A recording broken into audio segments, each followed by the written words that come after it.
I want to know what you guys think the solution is to creating a more peaceful world. I think it's a great question. I think it's a great question. Look, the answer is I think war should be a last resort.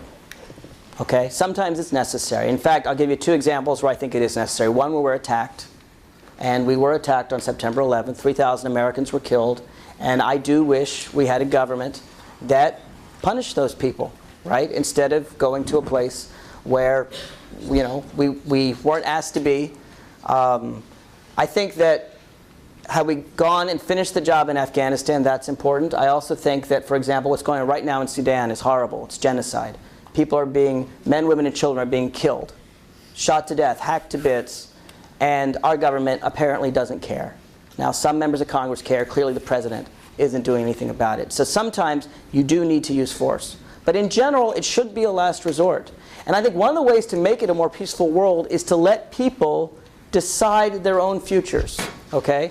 15 years ago, when all of you were barely alive, we did have another war in Iraq. And at that time, the Iraqi people, the Kurds, the Shiites there, tried to overthrow their government.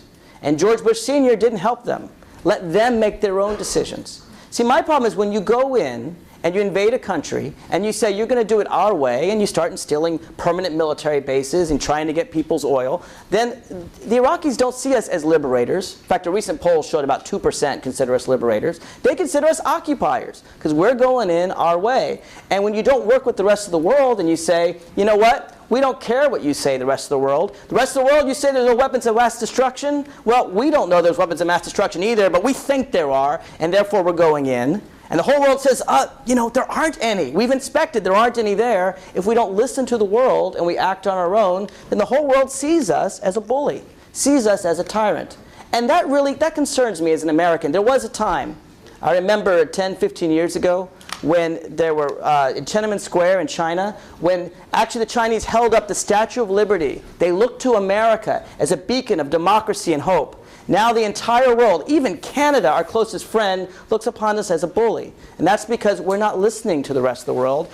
George Bush is saying, I don't give a damn what the rest of the world thinks. So if it's about national security or genocide, we need to act. But otherwise, we should look and listen to the rest of the world. We're not in this world alone.